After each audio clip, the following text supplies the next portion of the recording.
Hello, Shruti. I Hello, hope ma'am. you're fine. So we will be starting now. Hello. I'll be introducing the panelists. So we have Amresh sir with us, who is the CEO and director of Prayas and senior mentor as well. Then we have Pratik sir, who is an IES officer. We have Sankarmohan Jha sir, who is working with Government of India and who is the senior mentor. We have Suman sir, who is current affairs expert and senior mentor. We have Bhargav Ram sir, who is the senior mentor history. So Good afternoon. I will be handing over to Amresh. Sorry. Yes, I was wishing everyone good afternoon. Good afternoon, sirs. Okay, fine. So I will be handing over to Amresh sir and he'll be taking further. Yes, ma'am. Thank you, ma'am. All the best. Thank you, ma'am. Thank you, Asta ma'am. So am I audible? Yes, sir, you are audible. Yes, sir. You're audible. So hello, Shruti. Hello, sir. So how are you doing? I'm doing fine, sir. Thank you. Okay. So Shruti, please introduce yourself. Yes, sir. Sir, I'm Shruti Bansal and I come from Mohali, SAS Nagar district of Punjab. I have completed my schooling from Patiala and thereafter I have done my graduation in commerce from Hansraj College, Delhi.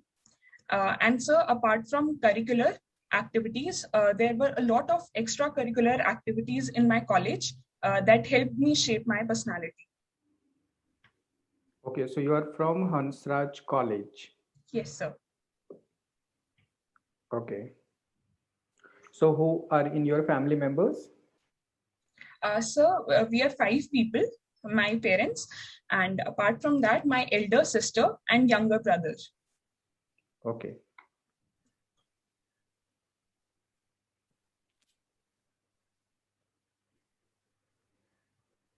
Okay, so Shruti, you have mentioned in one of your hobbies. Yes. This is actually activities, interest, hobby. Okay, so Raja Yoga Meditation. Okay. Yes, sir. Could you please give a details on this? Yes, sir.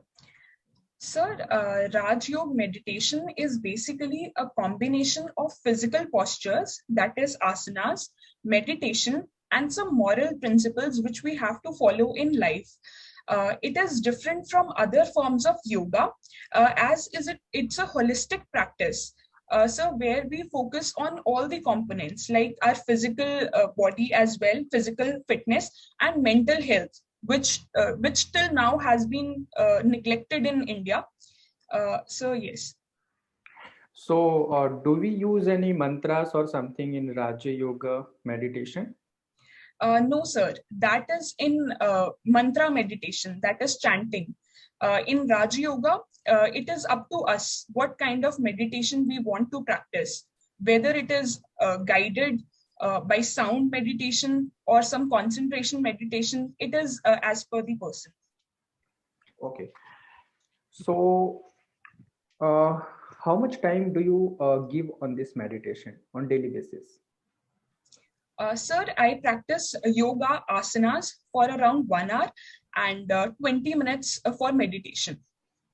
Okay, so 1 hour, 20 minutes, right? Yes, sir. Yes. So Shruti, don't you think like 1 hour, 20 minutes is like, a big amount of time? Okay. So you could have done something creative into this time, right? Yes, so don't you think like rather than doing yoga, a person should like, invest their time to do something else? So initially, my thinking was on similar patterns only. But later I realized that after practicing it, first my efficiency increases. And that is why I'm able to complete my tasks with respect to education or other activities in lesser amount of time. And so secondly, it helps me stay calm in these uncertain times. So that is one big benefit which I have received from practicing Raj Yoga meditation. And so thirdly, it also helps me build my immunity.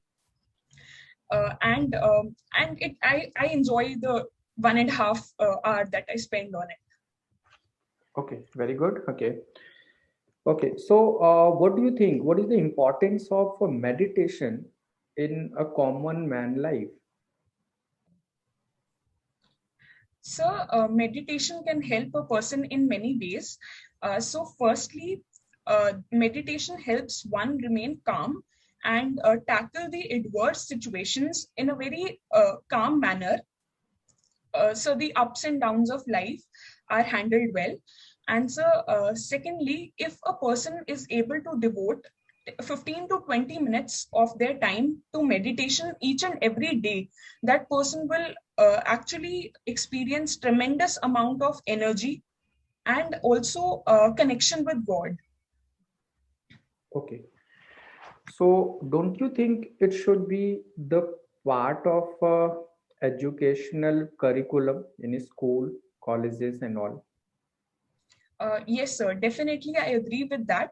Sir, right now, our education system is mostly based on theoretical concepts, and it does not teach the concepts like meditation and the practice of it.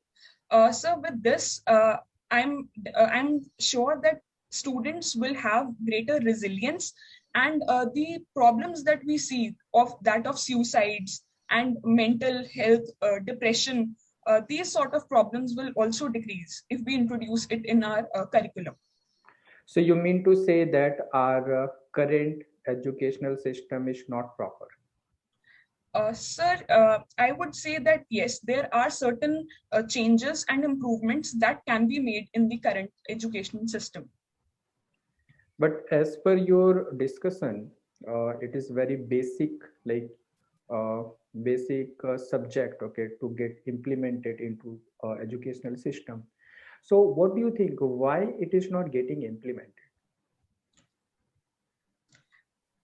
Sir, I think there are reasons, historical reasons for the same. Like our focus has been on rote learning, but sir, with the National Education Policy 2020 that has recently come, the focus is shifting on the practical aspects also. And so many governments like Delhi government have introduced this concept of happiness curriculum in their education system, that as per research is helping children. Okay, okay, okay.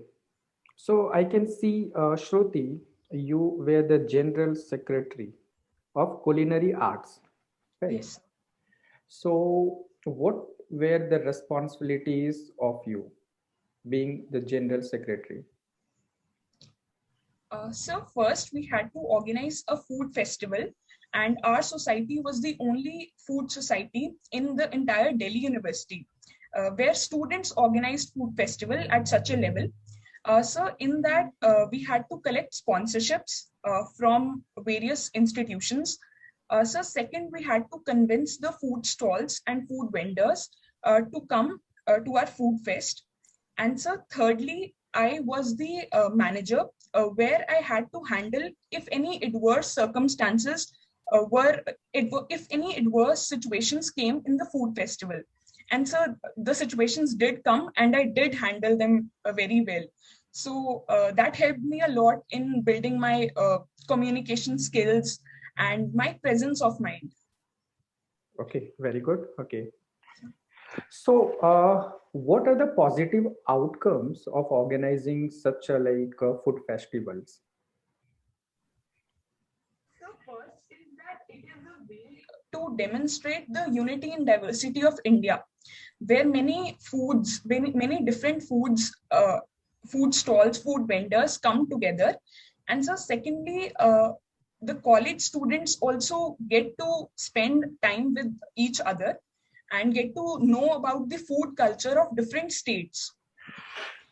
And so these are the two main positives that I can. Okay.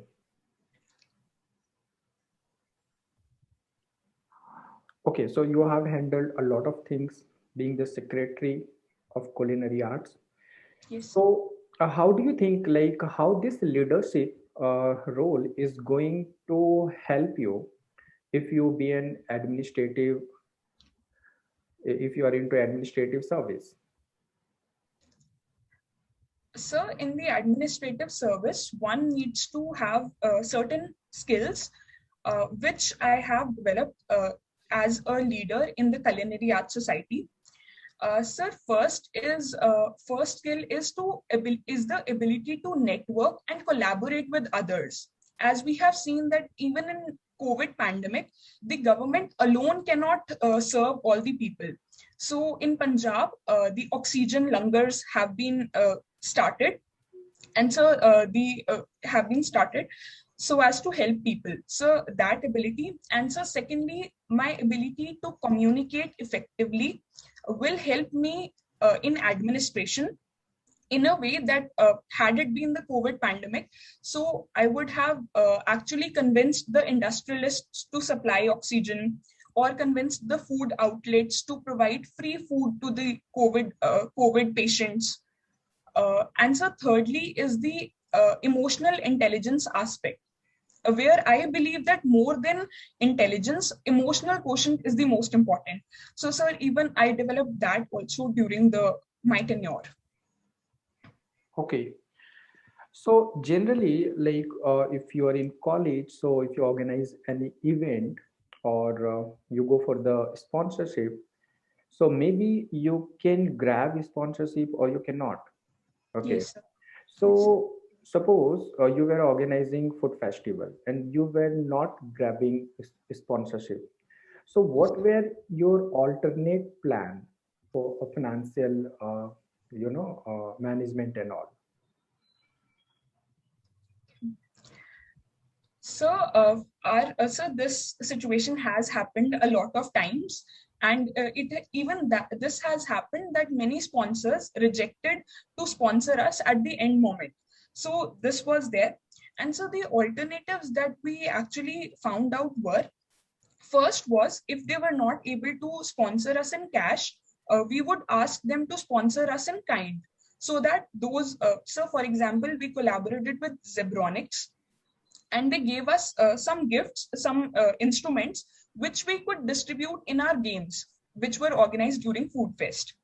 And so secondly would be that many a times we collaborated with the food vendors, and we would charge them less amount, and in turn they would help us getting some other benefit. For example, sir, the band, they helped us with the band, getting the band at lesser cost. So by this, we tried to reduce our cost with the help of these networks. Okay. Okay. Okay. So Shruti, I can see you have opted first IAS, then Yes. revenue services, income tax, then revenue services, then IPS, and then IFS. This is the order that what I can see in your DAP. Yes, sir. So usually people opt either IAS or IPS as a, like, first or second preferences. Yes, sir. So any specific reason you have done it? Yes, sir. So first, I filled IAS because it provides diversity and people-to-people contact, which I feel is very much important for which I feel is very important for me when I look at my career. And so secondly, I have filled IRS because of my background in commerce. So I feel that my knowledge of commerce will be better utilized in the Indian revenue services. Okay, so you think a person who is coming from engineering background cannot be a good revenue service officer? No, sir, definitely not. Sir, we are given adequate training before we actually join the services. So everybody has an aptitude, everybody can learn and become good civil servants. So, but here I thought that I would be able to contribute better in IRS than other services. Okay, could you please let me know what are responsibilities of an IRS, income tax officer, income tax commissioner? Usually what the responsibilities they do? So first is the primary responsibility is to increase the increase the tax revenue of the government, direct tax revenue in terms of corporate tax and personal income tax. So this revenue is used for all the other activities, social activities that are going on in the country. And so second thing, so the other functions revolve around this main function only. So for example, to reduce any leakages that take place due to any frauds or tax evasions, and so collaborating with foreign countries and by signing agreements to reduce the tax evasion, especially in the tax haven countries. So other functions evolve from this only. Okay, so suppose you are an IRS officer, okay, Yes. and you see that tax leakage is there, okay. Yes. What are the steps you could follow to minimize this leakage? So first, I would take the help of technology. I will actually integrate the data of direct tax, indirect tax, and all other information that I can get. So that will actually help me to develop some trends and recognize that which person is actually evading the taxes. And secondly would be to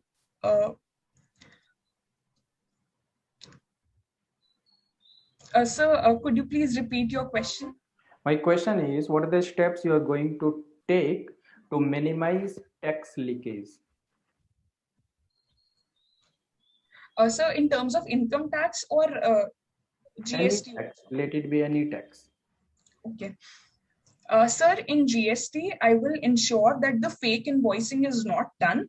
And for that, I will take the help of e-invoicing, that is the portal is there. And so thirdly, I will try to rationalize the tax structure so that the compliance cost is reduced. That will motivate more firms to actually come up and pay taxes. And so fourthly would be providing hand-holding support to the MSMEs and small industries with the help of e-modules and certain videos and certain helpline numbers, so that they can easily file their tax returns. And so that will in turn help in increasing the tax base of the government. So, Shruti, don't you think these are not very prominent reasons why people do not file taxes? I think so. Main reason is that to save money, okay, because government of India is charging a huge tax, okay. Yes. So people are giving wrong invoices, okay, or like they are trying to do fraud and all, okay.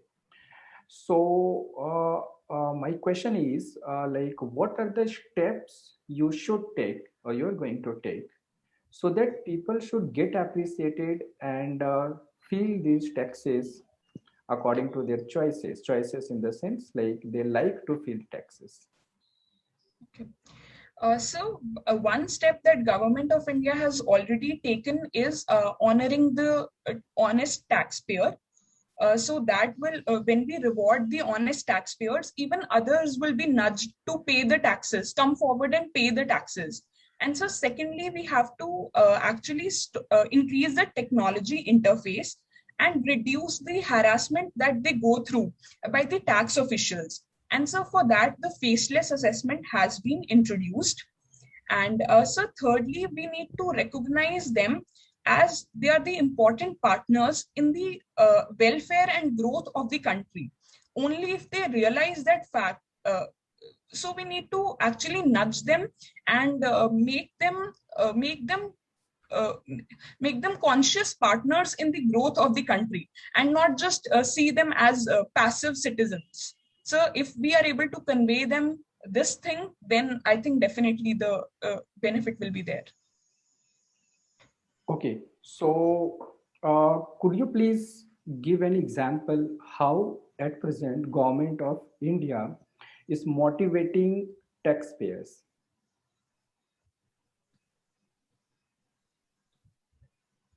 So one is that the platform which I already mentioned, that the where the honest taxpayers will be rewarded. That is one thing. And so secondly is second is the utilization of technology. So with the help of technology that the government has introduced, the taxpayers will not, the interface between the tax authorities and the taxpayers is technology oriented. So that will help in objective resolution of their grievances of the people. So they will not be charged any corruption or extra money. And so that way. Okay. So Shruti, are you aware that Government of India has recently launched new portal of filing income tax? So no, sir, I am not aware of it. I'm not able to recall it. Okay. No worries. Okay. So Shruti, social media. Okay. I want to know your opinion on social media, whether it is ban or boon. What do you think? So social media has brought about a new revolution in India, especially. And so, according to me, it is both boon and bane. It depends on how it is utilized and how the negatives of it are removed. So, sir, first, the boon side, I would say that many civil servants are using social media to reduce vaccine hesitancy among people. And so, secondly, during my college days, we had to organize an event in Chandigarh, and it did not come out to be very well. So we actually got 5 to 6 other such events with the help of social media. So that day I realized that social media is really a boon. And so the negative side of it is that it is being used to spread communal disharmony, and there's a lot of fake news and disinformation, misinformation that goes on social media. So, sir, the new social media guidelines aim to tackle the issues which are faced by people on social media. And so the positive use of social media will help in benefiting the country as a whole. Okay. So Shruti, I have two options with respect to hesitation of getting vaccinated. Two type of people are there. Yes, sir. One is a person who is residing in a rural area, not very literate, okay, not having very good knowledge background, just a simple person, a person of rural area. Yes, sir. And second is a person who is staying in any urban area, an Yes. intellectual person. So what do you think, who is going to hesitate to not to take vaccine? So that person will hesitate, which who does not have adequate knowledge on the benefit of the vaccine. And according to me, in this situation, the person living in rural area will hesitate. As the yes, sir. Okay. So do you think that person is using social media? So that is one problem which has come, that these people are not using social media, and the CoWIN app that has been launched by the government, even that is not accessible to them. So for this problem, government has taken many steps. So first is the on-spot registration can be done by those people. And so secondly, the Punjab government especially has has given incentives to those villages who get 100% vaccination done. For this, mobile vaccine camps are also being organized. And so thirdly, even the elders and the panchayats are being enrolled so that the vaccine hesitancy among people is curbed, because it builds trust when some elderly person is asking them to get vaccinated. Okay, so I'm coming to your earlier answer that Yes, sir. civil servants are using social media Yes, sir. to make awareness to people to get vaccinated. So my question is, so here the challenge is to make aware of villagers or like, a person who is not very literate. So how do you think like social media is helping them out to get aware of using vaccine and all? So actually, I had not thought about this earlier. But what I can think of now is that the civil servants, well, they are spreading awareness among people, and more or less it is going to the urban masses. So the urban masses can then transmit the information to their relatives in rural areas. So that has been done by my father as well. He informed all the villagers and my grandparents that are living in rural areas to get vaccinated.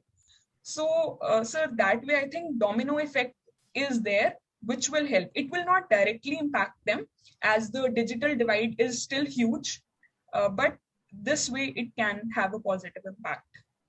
Okay. So Shruti, are you using any social media at present? Yes, sir. I'm using Facebook. Okay. Yes, So you are a civil servant, civil service aspirant. yes, sir. So how Facebook is going to help you? Don't you think it is wasting your time? So actually, I do not use it that much. I just use it I use it very less, like once in a day, and it is not an addiction for me. So I feel that it rather helps me take a break, and and sir, I try to focus, and I've liked the positive pages that help me become more motivated. Okay. So it means that you are trying to avoid social media. So according to you, it is not good. It is a ban. So here again, my opinion remains the same, that it is how you use it that matters. So like there is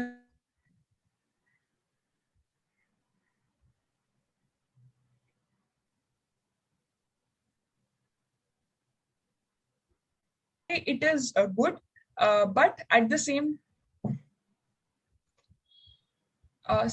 sir, am I audible?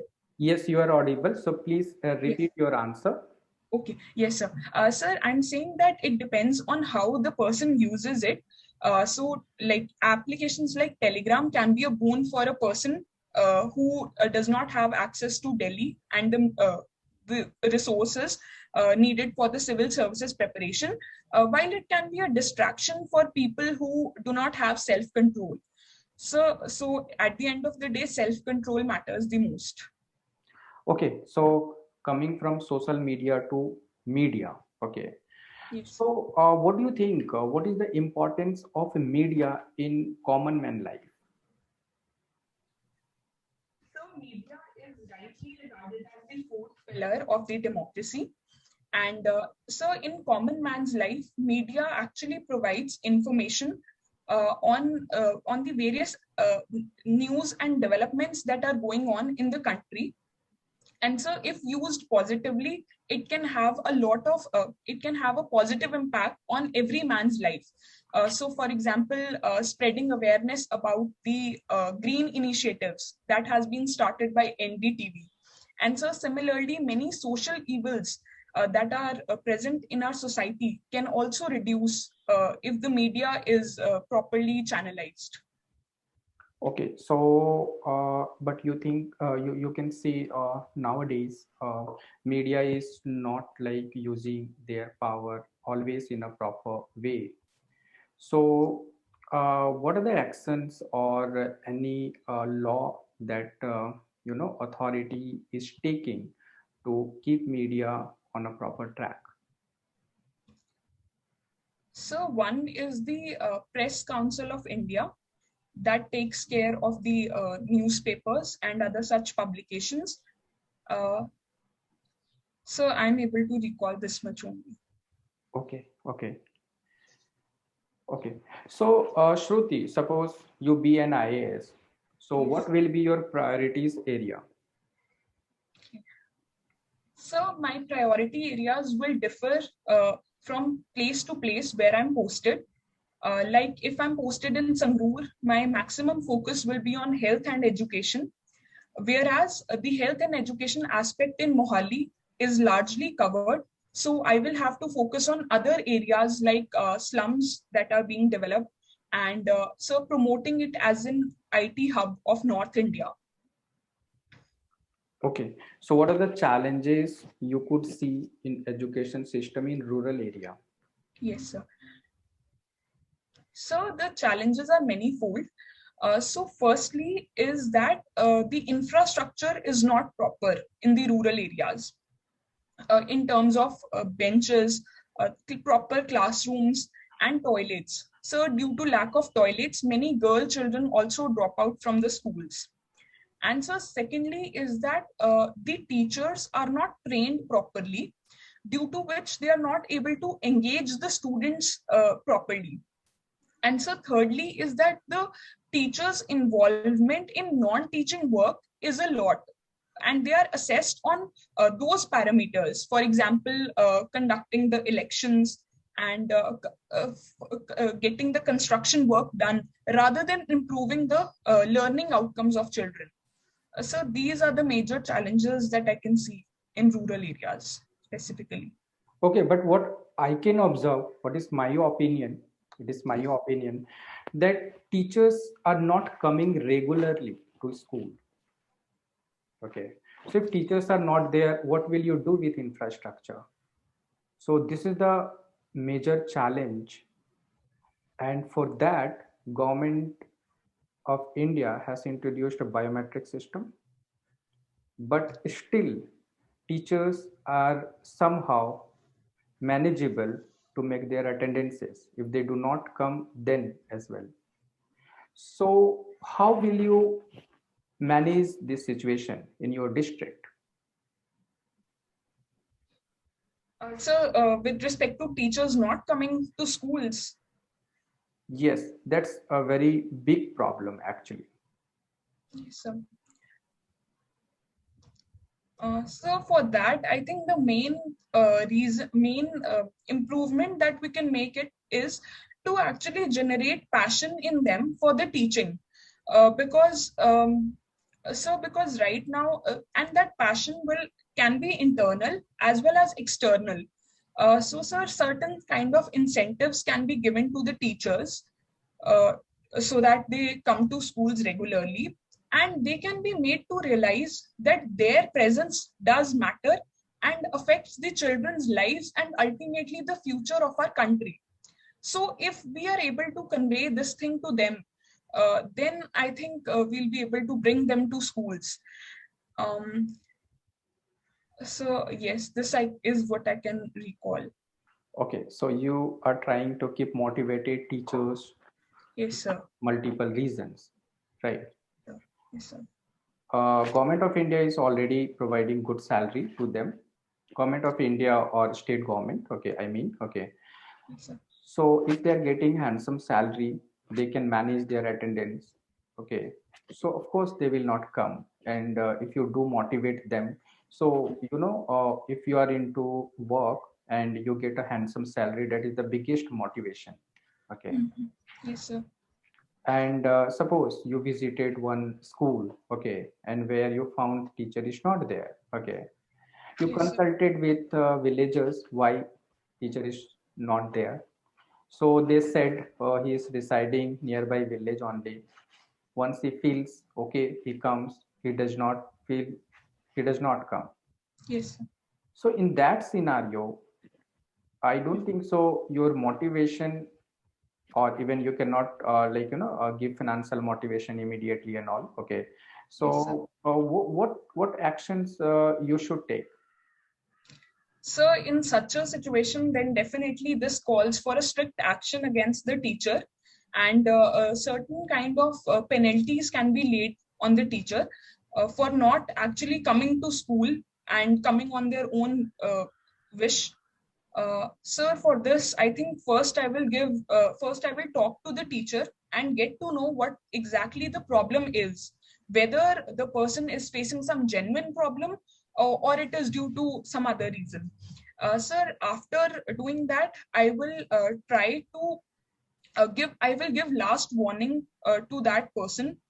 And so with that, I will also ensure that regular surprise checks are made on the teachers. So because until apart from intrinsic motivation, uh, on the external side, if they are already getting good financial packages, then I think the penalty side and the disincentives can be given in the form of penalties. Okay, so suppose you have given the warning, and in Yes. your next check, you found again the same problem. Now, what penalty you are going to impose? Sir, I'm not aware of the exact power that a district collector has in this regard. You can suspend the teacher. Okay. Sir, I might talk once again to the teacher to know whether if it was an emergency or not. And if it was not, if it is found, if the person is found to be guilty, then I'll definitely suspend that person. Okay. So suppose in that school there was only one teacher. Yes, sir. And you suspended that teacher. Now, what will happen to students now? Okay. Sir, I think in this case, then I will not immediately suspend the person. I will look out for some other teacher. So because I feel that definitely there would be people who will be there in that village or nearby village area or even urban area. So I will ensure that the old teacher continues till the new teacher is appointed. This is not the private segment that you can appoint any teacher if you wish. Okay, you cannot appoint a teacher. They get appointed through the merit test. Okay, so you cannot do that, Shruti. Okay, sir, whom are they appointed through? They have to face exams, and then Okay. they, according to the vacancies getting created, and they appear for the exams. And whatever the criteria, that is of course not getting done by the deputy commissioner of that particular district. Okay. Okay. Maybe temporary you can get some, help from here and there, but not the permanent. Okay. So then in that case, I will have two choices left with me. I look for other schools that are there in the village, and if they have any extra teacher, I will appoint that teacher temporarily to this school. Or sir, second option can even be that the children are given proper transportation facility so that they are able to actually go to the other school, nearby school, where there are adequate number of teachers. So that will be my two-step approach. So have you heard about midday meal scheme? Yes, sir. So why this scheme? What is the purpose of this scheme? So, midday meal scheme was primarily conceived to actually bring the students to school and increase the gross enrollment ratio. So, because in poor families, even one-time meal of one person will help them get relieved of their economic burden. So, main reason was this, and then other reasons are to provide proper nutrition to children so that they are able to learn better. But according to villagers, they think like if my child does not go to school, so he will work at home, will earn something. Okay, you are talking about the need of a student, of a child, but their parents think that he can be an earning member of the family. So, what is your opinion here? So yes, that is the reason why the dropout rate is so high in India. Because children have to contribute and help in increasing their parents' income. Actually, that is a necessary evil which they have to face. And for this, we can start vocational education in our schools so that they get certain kind of skills and they find it useful to come to schools. Sir, I think that along with the provision of night schools has also been tried, where the children work during the day, and in the evenings they are attending the schools so that they are able to continue their education. So, In which state it has been tried? sir, I remember reading about the concept, but I'm not able to recall the state right now. So is it your concept? Sir, no. Sir, no. It's not my concept. I have read about this concept. Okay. Yes, sir. So thank you very much, Shruti. So Yes. I would request to Pratik sir going ahead with some questions, followed by Sankat Mochan sir, Suman sir, and Bhagaram sir. Okay. So thank you, Shruti. Thank you so much, sir. Hello, Shruti. Hello, sir. So I'll be discussing the topics that you are already commented upon, the things that you have already talked about in the previous questions. So when you were explaining what is Raj Yoga, you were telling that there are some moral principles involved. Yes, sir. Learning Raja Yoga entails learning some of the moral principles. Can you explain to us what are those moral principles? Yes, sir. So certain principles are, first is ahimsa, that is to not hurt anybody by even your thoughts, words, or actions. And so secondly is astya, that is to not steal somebody's property. Apart from that, it also includes not stealing somebody's mental peace. And so thirdly is the brahmacharya, that means practicing everything in moderation, not overindulging in either of the things and staying away from the extreme, the middle path. So So these three principles sound to me exactly the principles that were taught by Buddhism. The middle path, the asteya. Yes. Asteya comes from Jainism also. Yes, sir. Okay, brahmacharya. So how is it different from the teachings of Buddhism? Sir, actually, I would like to say that it is not really different, but all those principles have been integrated in this Raj Yoga. So it is similar only. Okay. Yes, sir. Coming to the word that you used, integrated, there is one type of yoga apart from Raj Yoga. There are different types of yoga. One is integral yoga. Have you heard about that? No, sir. Sorry, sir. I've not heard about it. Okay. Have you heard about any other type of yoga in our tradition? Yes, sir. So one is Hatha Yoga, where emphasis on the bodily movements is made. And so next is Bhakti Yoga. And third is Karma Yoga. Bhakti Yoga, Karma Yoga, and then there should be one Jnana Yoga also. Jnana Yoga, yes, sir. Okay. So, have you heard about Sri Aurobindo? Yes, sir. Okay. So, can you tell us what is the contribution of Sri Aurobindo in yoga? So, I'm not aware of it. I'll read about it. Okay. So, we were talking about teaching profession. The Yes. problems of the teachers in India, the education system. We slightly, I'll say superficially, we talked about that. Yes, sir.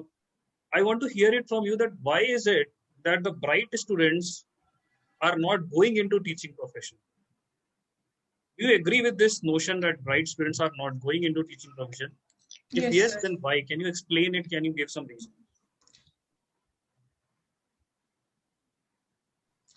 So firstly, teaching is a noble profession, but it has to be at the same time valued and so given equal respect with respect to other professions as well.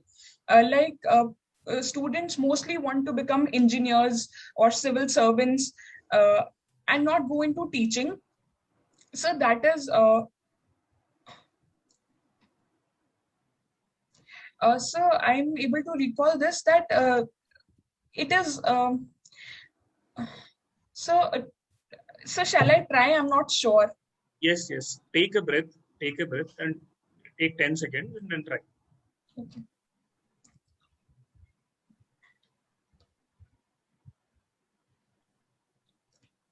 So first is that the perception of the society. They do not consider teachers like gods, which used to be the system earlier, like the Guru Shishya tradition, which was there. And so secondly is that the other professions seem to be more lucrative. and that is why people are not choosing teaching. So finally, you are saying that there is not enough respect and there is not enough money. If I put it in crude terms, then is it fair to say, will it be a good judgment from your answer that the students today are going for money? Is money the most valuable thing in a profession for every student today? Sir, I think more than money, what matters is what is mattering is the actual values or the goal that you want to achieve. That is one factor. But yes, sir, largely people are more enticed by the money factor. And so that is one reason we are facing the shortage of doctors in India, because there are better incentives and the facilities that are there in abroad. So that is there. Okay. So you completely went to another profession. I'll come to that also. I think you have done a bit harm to yourself. I'll come to that also. But anyways, so about this valuing money. So do we need to question our education system? The education system is giving such a value, the value system that is being inculcated into the students is that the profession is judged by the money. Do we need to question that? So yes, largely it is because of the lesser value system, because of the value system of the students, that money is being valued so much. Sir, but it is not always so. Many students are even going for the concept of social entrepreneurship, where they are trying to solve the society's problem through their innovation. So it cannot be said as a blanket statement, but it's definitely a part. How can we improve the value system in our coming generations? So firstly, it starts from the schools itself, where we need to include the subjects like ethics and moral sciences in all curriculums of all boards. And so secondly would be to create an experiential learning platform. So like in my schools, we were made to do the community service activities. For example, langars, we were made to serve in langars. And so secondly, we also used to go to slums to teach the poor kids. So that inculcated the values of empathy, compassion, and a desire to help them out. So these two ways. Okay. So these two are very prominent examples of how values can be inculcated. Very practical examples. That was nice to hear. Yes, sir. Going on next to the nudge principles. Nudge, you use this term nudge as a common language, but it is technically used. Even Nobel Prize has been won on the basis of this nudge principles. I think you are aware of that. What is that nudge principle? Can you elaborate on that? So the nudge principle basically is used in economics, where we actually try to convince a person to do a certain task, and that too willingly. So we try to increase the acceptance to do certain things by that person, rather than forcing or imposing something on the other person, maybe through law. So we try to bring about an internal change in the person through the nudge theory. So that is what I understand about it. Okay. Can it act as a bridge between the ideological debate between socialism and capitalism? So yes, nudge theory can be used here, wherein the so it has even been practiced in India, where many capitalists like the Tatas and the Wipro Foundation, they are helping in alleviation of the social causes of the society. Okay, I'll interrupt you, Yes. Shruti. Yes. I want to hear it from theoretical on a theoretical basis. On a Okay. theoretical, you are a student of economy. On a theoretical basis, can you explain to me that how will it act? How can it act as a bridge between the ideology of socialism and ideology of capitalism? Okay.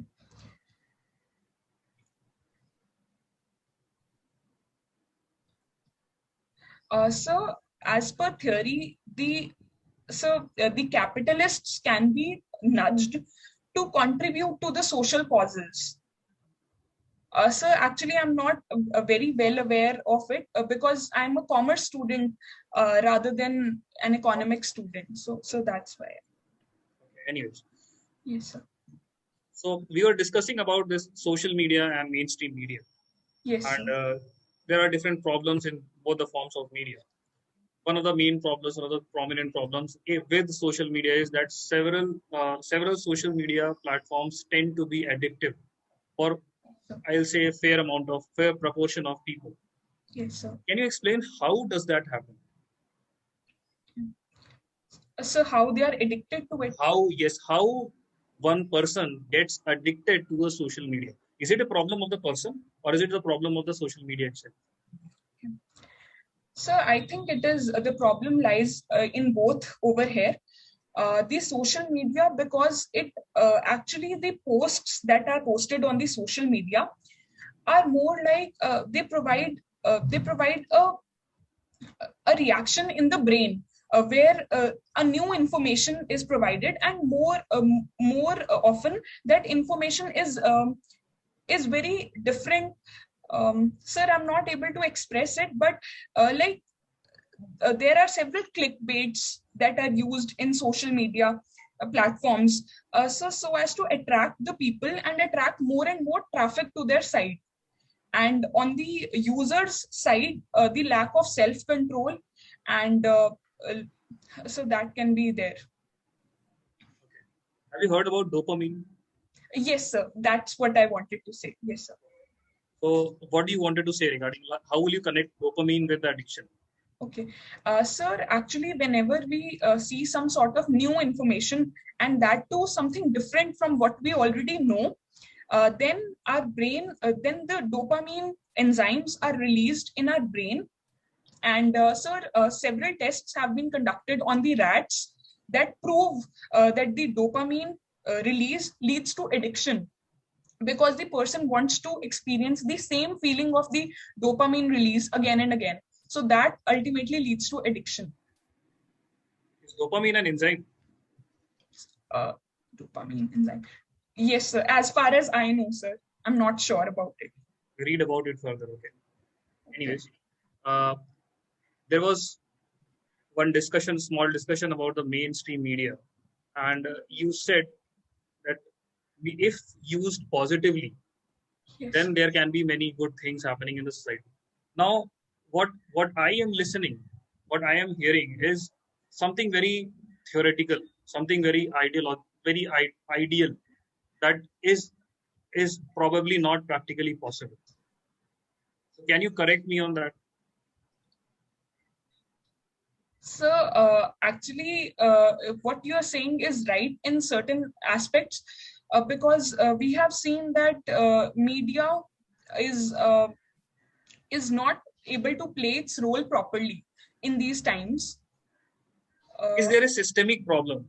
Is there a systemic problem in mainstream media that it is not able to perform properly? Theoretically, yes. Okay. Sir, the media houses are not completely independent. That is one major reason. They have Independent from? Sir, from the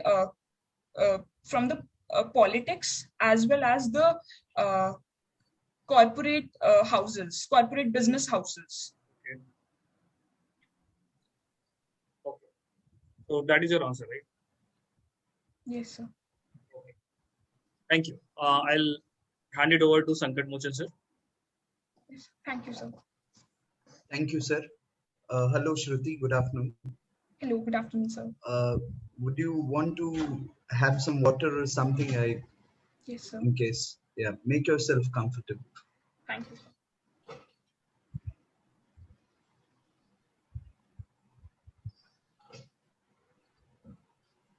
Thank you, sir. Okay.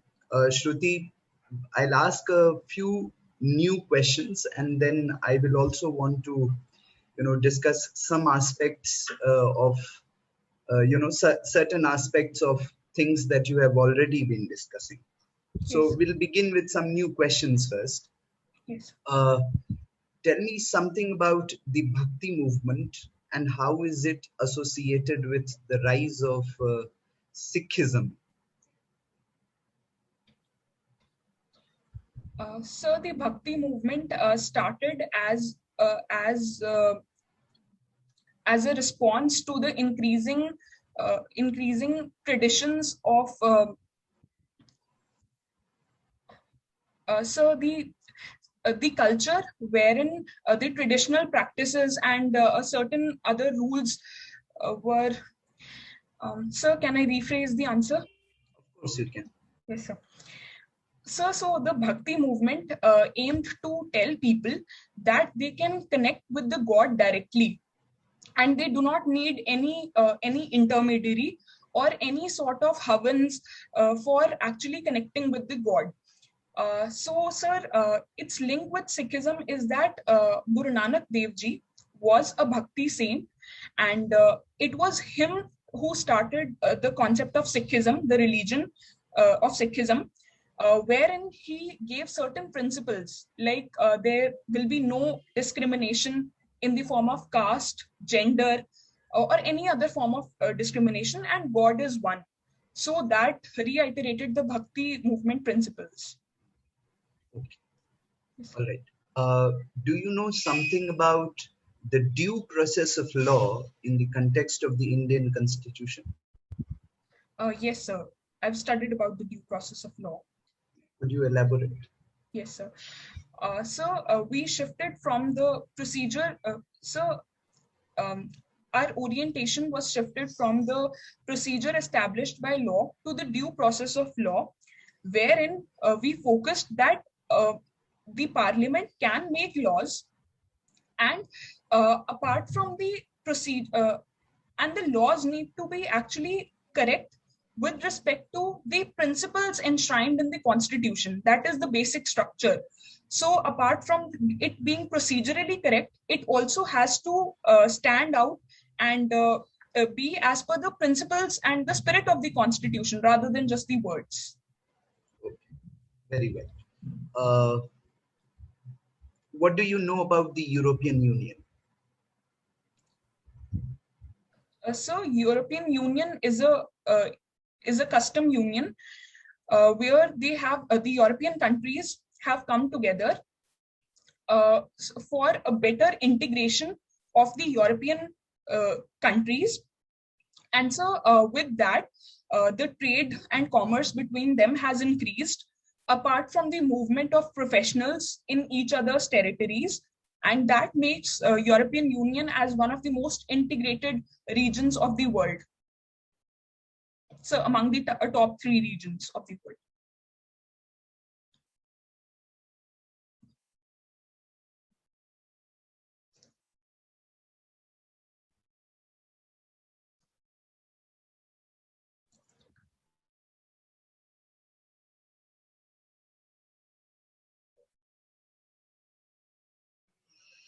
Sir, am I audible?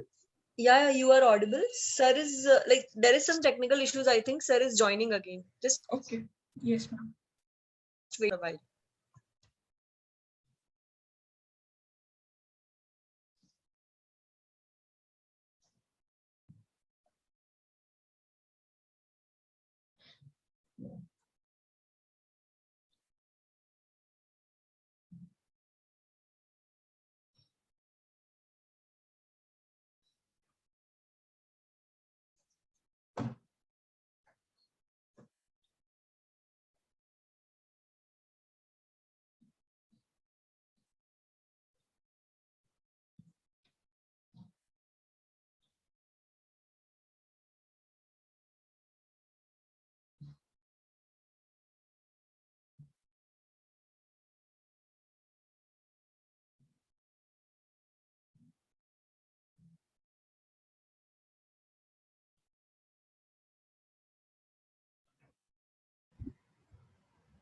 I'm really sorry, Shruti. There was some major disruption because of the internet connectivity.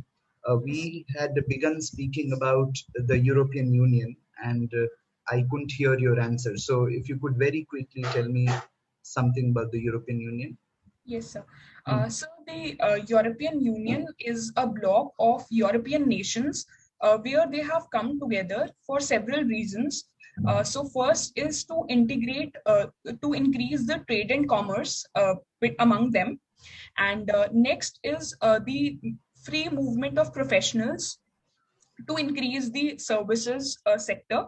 And so thirdly, they also have also have a single currency and the single laws that they are governed by.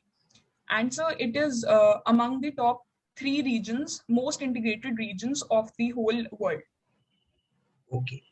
Yes. And do you know anything about predatory lending in the context of China emerging as a global power? Yes, sir. So predatory lending has been the China's policy as far as I know. So in that, China issues and gives huge amounts of money to the countries. And in turn, when they're not able to return the money, it predates. So in a way, it takes the infrastructure facilities for many years on lease. So this is the policy being followed by China. Could you cite an example of predatory lending in the Indian neighborhood? Yes, sir. It lent money to Sri Lanka, and in turn took Hambantota port that is there for 99 years. Okay. Very well. Shruti, highlight for me some social consequences of the Green Revolution. Okay. So in the social consequences, first is that with Punjab and Haryana majorly being the states where the Green Revolution took place, it led to sex-selective abortions because it was mostly men that were working on the agricultural fields, which led to the bad sex ratio indicators of the state. And so secondly is the due to the Green Revolution, the cultivation of paddy was done rampant, and so due to that stubble burning takes place, and due to which the though it is an environmental problem, but it is also leading to the problem of air pollution, which in turn is causing a lot of diseases. And so third major thing is that with Green Revolution and with the increasing use of fertilizers and pesticides, the problem of cancer. Yes, sir. Sorry, okay, sir. I'll interrupt you, Shruti. There, I was basically talking only about the social consequences, not environmental or health-related consequences of Green Revolution. We'll discuss that when we talk about when we give our feedback.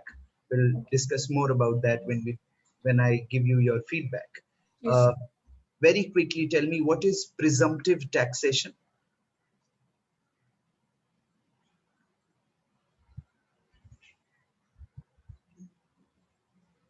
Shruti, can you hear me?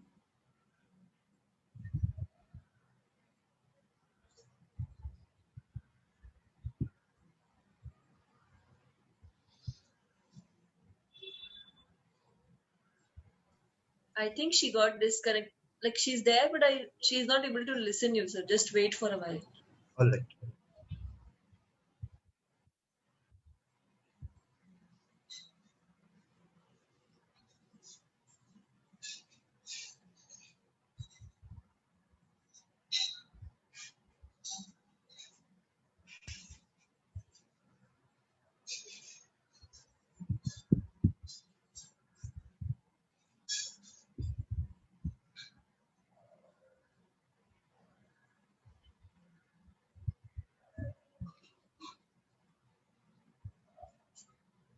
Shruti, you are muted. If you could.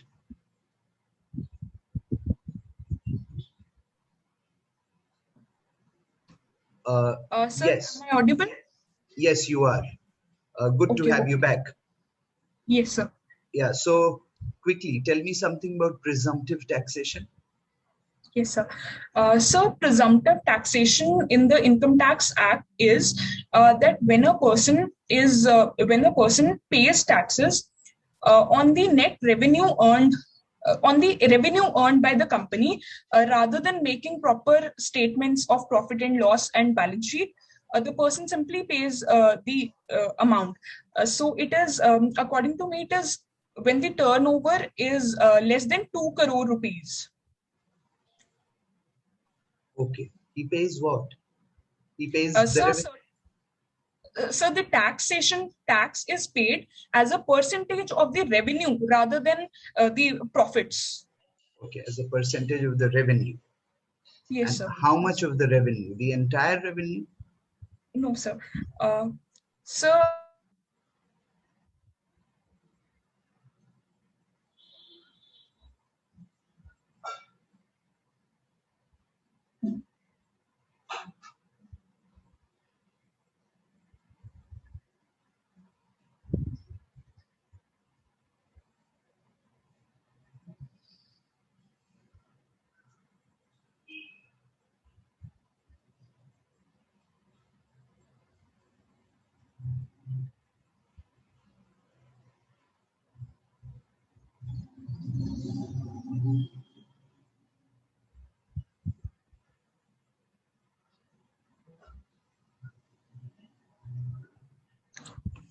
sir, I'm sorry, the internet was not working. That's all right. Okay. So not the entire revenue, or So, certain percentage of revenue. I think it is about 6%. I'm not sure about it. okay. All right. Tell me, the job of an assessing officer is to assess your tax, isn't it? Now, Yes, sir. if you are Yes, sir. not satisfied, with the assessment made by the officer, what will be the first forum of appeal? Okay.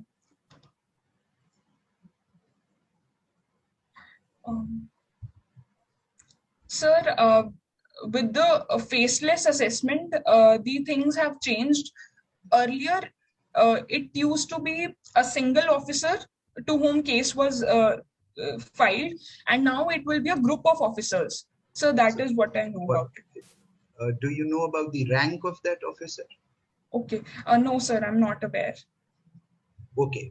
That officer is called CIT Appeals, Commissioner of Income Tax Appeals. Okay, sir. Now, you tell me, can a Commissioner of Income Tax Appeals add to the income already assessed by the assessing officer? Sir, as in increase the tax limit? Increase the gross total income, make additions to the income, and the computation of tax is secondary. The question is, can a CIT appeals make additions to the income already assessed by the assessing officer? Okay. Sir, I'm not aware about it. I'll read about it. Okay. We were talking about social media. Yes, sir. And we have also been speaking a lot about taxation. Has the income tax department been able to exploit social media to increase its tax base? I am not expecting an answer along the lines of nudging or any such thing. I'm talking specifically about the use of social media to increase the tax base and also catch those people who have been evading taxes. Okay. Sir, I'm not aware of the exact what the income tax authorities have done with respect to this, but I have read recommendation with respect to integrating the information from social media to the direct as well as indirect taxation portals. So, sir, once we have the information together, then certain trends can be observed and it becomes easier. But as of now, I'm not aware whether they have done it or not. Okay, because you were talking about technology being harnessed Yes, sir. to increase the collection of tax. I therefore thought I would quiz you around these lines. Please find out about Project Insight. Yeah. Yes, sir. Okay. Your first preference being the Indian Administrative Service. Could you tell me, could you highlight some specific steps that you would take to augment the income of farmers in Bihar? The income of farmers in Bihar. Okay. So firstly, as far as I know, that the Bihar's farmers are mostly dependent on rainfall for their produce. There is less capital structures like for infrastructures for irrigation purposes. So first, I will ensure that proper irrigation is there. And so secondly, to reduce the usage of the fertilizers and pesticides, the cost of which is increasing, I would like to actually teach them about organic farming. So for this, many missions are already operating, like Kheti Virasat Mission. So they teach the farmers about zero-based natural farming or how to reduce the input costs. And thirdly, I will also link them to several startups so that there is better marketing of their produce. Because in Bihar, the APMC mandis have been dismantled. So I will try to provide them with better marketing channels. Okay. Think along, is Bihar a possible site for the second Green Revolution? Also try to correlate the social consequences of the first Green Revolution with the farmers in Bihar, the Bhaiya tradition. Sir, which tradition? I mean, people from Bihar are referred to as Bhaiyas in Punjab, yes. isn't it? Yes, sir, so yes. Why do you think people from Bihar are migrating to Punjab? Why is that happening? And once they're there, there is some amount of social persecution and oppression of the migrant laborers from Bihar. So why do you think they were forced to migrate in the first place? Was that a consequence of the Green Revolution, the first Green Revolution? So could we imagine a second Green Revolution in Bihar and the Northeast? Think about all this, try to read up and correlate things. All right, that is it from my end. I now hand over to Suman sir, Bhargav sir. Thank you, sir. Thank you. Thank you, sir. Shruti, am Yes, I audible? Yes, sir. So, Shruti, as I saw you, that you were the general secretary for the club involved in culinary arts. So, Yes, was getting, let's be candid, okay? So, was just getting a position of responsibility on your resume, was that what it drove you to get into it, or are you passionate about culinary arts as well? Okay. Sir, definitely my objective to join the society was to learn more about culinary arts and to learn certain life skills, as I already mentioned. So it was not that I was very passionate about culinary arts as such, but I wanted to explore different fields from what I had already done during my school times. So that was the primary reason, and I was not even like aware that I will be writing it in my resume or like that. So it was purely to help me grow. So what did you learn about culinary arts? Okay. So I learned about different food cuisines of India. And so secondly would be I got to know how the food is linked to the agricultural crops that are grown and how it actually shapes the culture of any region. Any And examples? yes, sir. So, for example, in Assam, they have they call tea as lalsa, and that is made without any milk, because the milk and livestock is not there in that state. So that way the habits are shaped of the people. And sir, secondly, like of Punjab itself, the maize growth is a lot. So makki ki roti and sarson ka saag is very famous. That is linked to the agricultural crops. And so yes. Okay. So did that somehow increase your interest or expertise or anything when it comes to, trying out different cuisines, or, or even trying to make it, trying a hand at it? So did you do something like that? So yes, like we had many people from different parts of the country in our society. So I have not tried full cuisines, like I do not know everything about a particular cuisine, but like I had a Sindhi friend. So we tried the sweets in Sindh that they eat. And so like my friend of Bihar, we tried litti choka with her, and South Indian cuisines as well. Okay.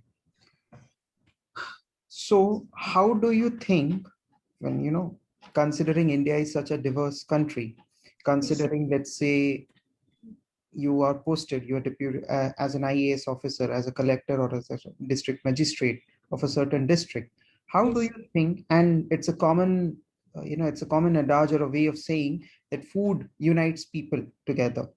Yes, sir. Food is something which gets people together. So with that thing in mind, how can you, leverage food to create a little bit of unity or a creative interaction? What are some steps that you can probably take? Okay. So firstly, in any area, many different communities live. So even in Assam, there are many types of communities and three basic different types of food. And even those people, when migrate to other states, so in one district, we do have generally a large variety. So sir, firstly, I will try to organize certain food festivals at local level, so that they know about each other's food. Like people have this misconception that Assamese food is all about non-vegetarian food, but it is not really so. And so secondly, I would try to encourage people to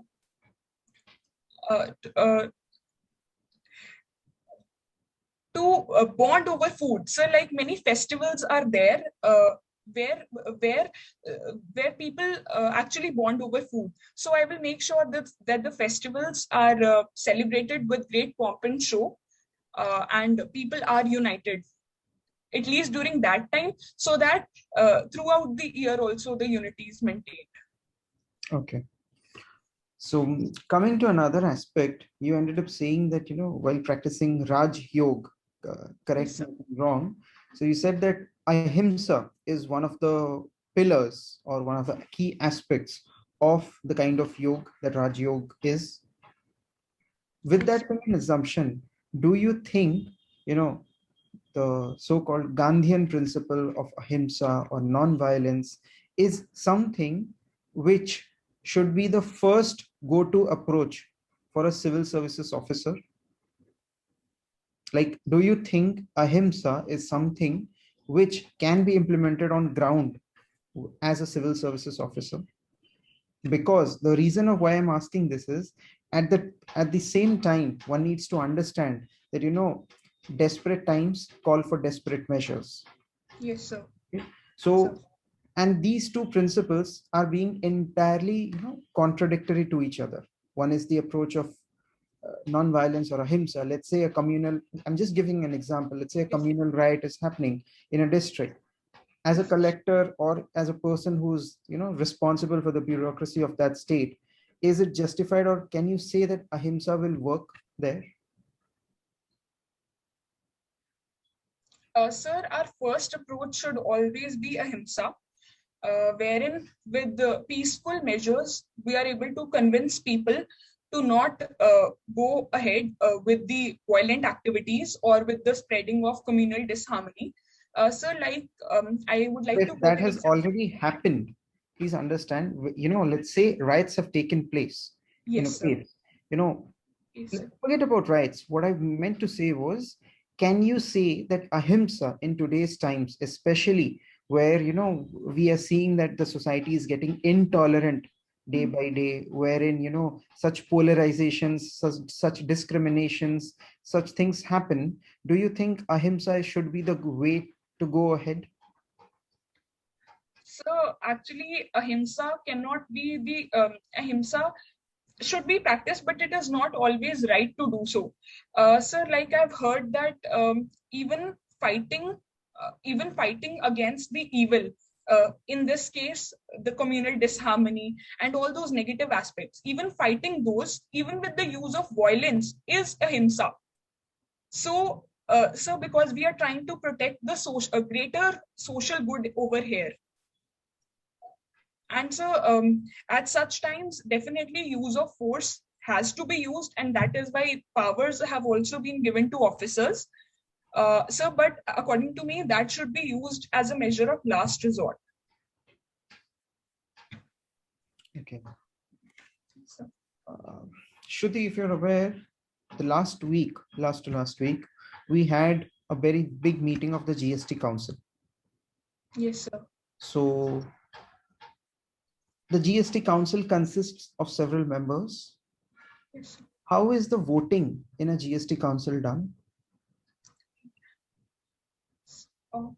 So voting is taken by a majority where three-fourth participants have to agree for a decision to be taken. And so with respect to the voting powers, 1/3 is that with center and 2/3 with the states. Okay. Yes, sir. So considering the same principle that you told, 1/3 of the votes are with the center and the 2/3 are remaining with the states. Yes, sir. This is absolutely coherent with the thought that we have cooperative federalism in place in India. But then, does giving this much voting power to states be justified, or truly give them any kind of power? Because when it comes to devolution, when it comes to alternative scheme of devolution of how money is distributed, the states are entirely dependent on the on the center's mercy or the center's will. So if the states are entirely dependent on the center's will, does it really matter, giving 2/3 votes to the states? Like, does it really matter?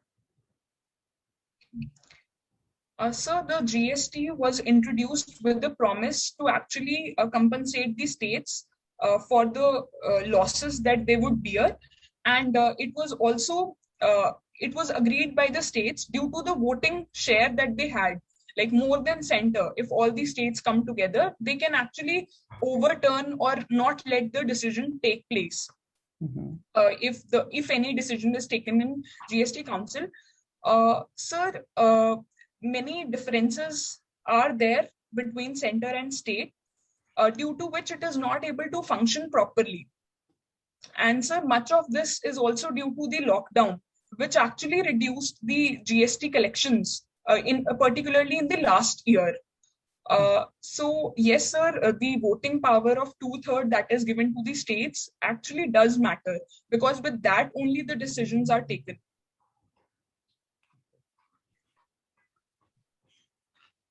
So coming to the perspective of, when you said that media is not independent. Yes, sir. So do you think that journalists and media, in order to be independent, they should be kept away from the laws of sedition? Because recently we had a prominent journalist against whom a case for sedition had been registered. Sir. Sir, in this, I would like to say that we cannot give blanket immunity to any party, like here being the journalists. However, as said by the Supreme Court in Kedarnath judgment, and again Supreme Court is reviewing the sedition law with respect to its imposition on journalists. So certain kind of restrictions can be imposed, and the terms can be more precisely defined rather than using the vague terms like dissatisfaction against the government. Sir, I feel that giving certain kind of protection will be more beneficial than giving a blanket immunity to ensure their independence. So because even the freedom of to speech and expression has certain limitations. So the restrictions have to be imposed. Okay. Then Shruti. Yes.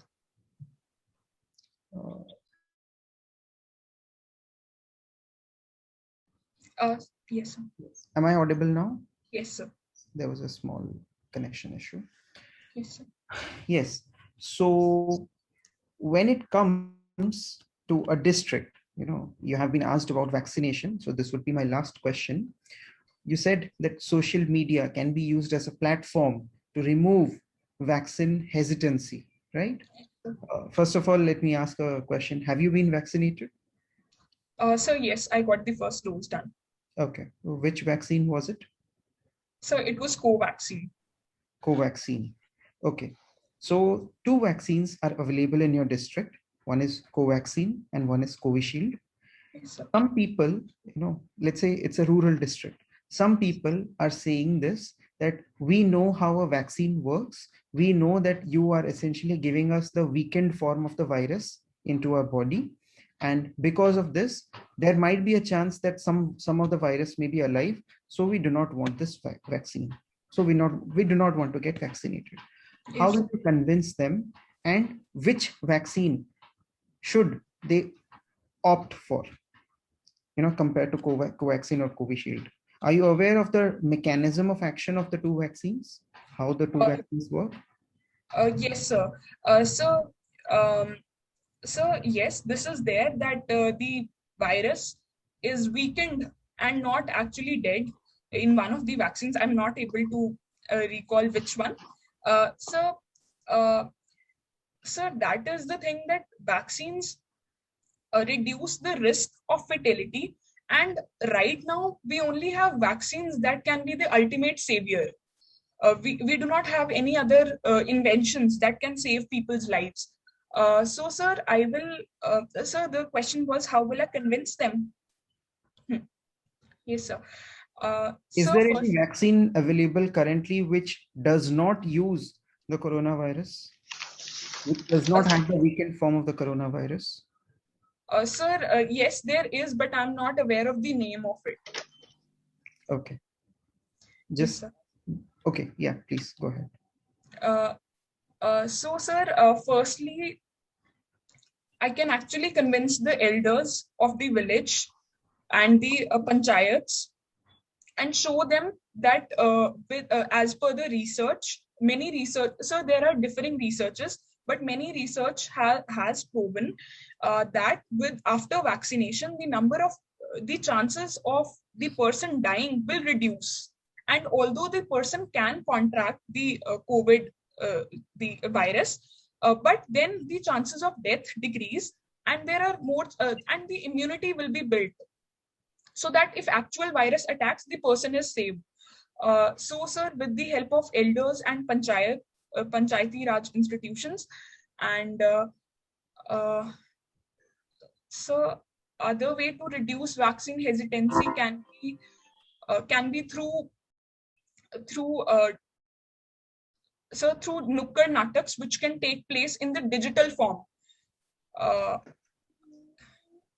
So this is what I can think of. Okay, thank you. Over to you, Bhargav Ramsar.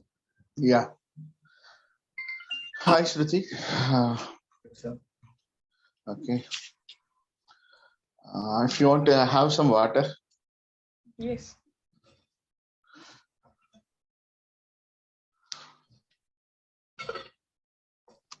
Thank you, sir. Fine. Are you comfortable right now? Yes, sir. Yes, sir. Okay. Can you explain some of the challenges of being a woman in India? First is that there is lack of proper education and health facility from the younger level, from the young level itself, and that results in lower labor force participation rate among women. And so second is that the sexual harassment component is very much there. So that reduces the safety, that actually induces the safety concerns with respect to women.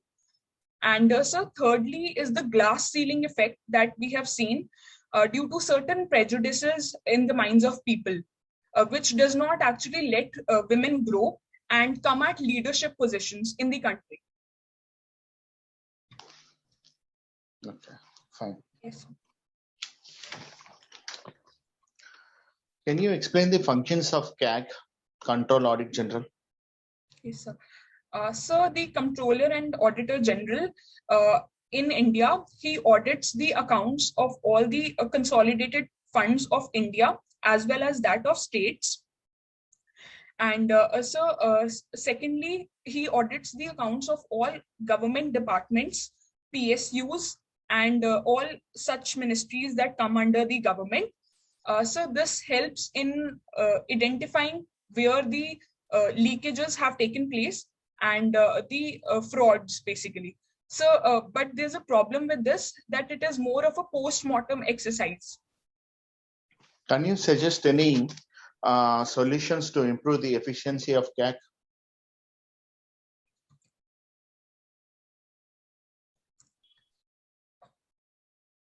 So I'm not able to recall any.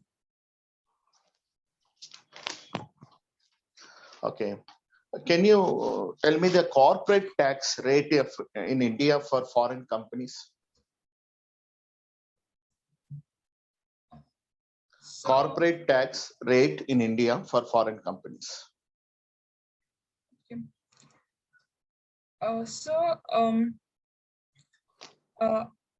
So I'm not able to recall it. Okay, it's okay, no problem.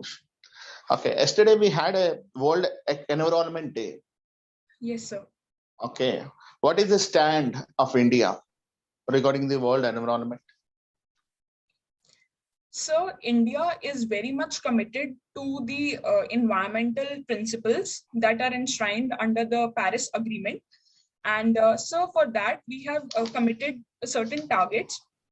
And we have certain successes or certain positive developments in this aspect is that the renewable energy has been increasing in India. The pace is increasing, and so with special emphasis on the solar energy.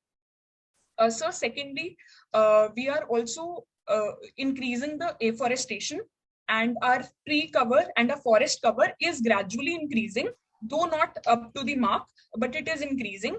And and thirdly is the ethanol blending has been in news that the target of ethanol blending has been preponed from 2030 to 2025. So that will also help in reducing the air emissions and thus benefit the environment. Okay. So this is the message given by the Prime Minister of India yesterday. Sir, with respect to the environment. Okay. Right. Can you explain the word of Punjab? So Punjab basically means that a land of 5 rivers. Can you explain the 5 rivers? Which are they? Yes, sir. Actually, before the Punjab got separated, there were 5 rivers that are the tributaries of the Indus. So these are Ravi, Bias, Satluj, Chenab, and Jhelum. And right now we have 3 rivers in India, that is the Ravi, Bias, and Satluj in the Indian Punjab. In the Punjab. Yes, it's asked you. Can you explain the word of Punjab? Punjab, okay. Sir, and its origin also.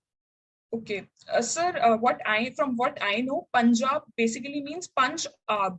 So Panj means 5 and Ab means rivers. So land of 5 rivers. So that is what I know. Okay. It came from Indo-Aryan language. Right? Okay. Okay. Fine. Over to Amrish sir. Thank you, Shruti. Yes. All the Thank you. best.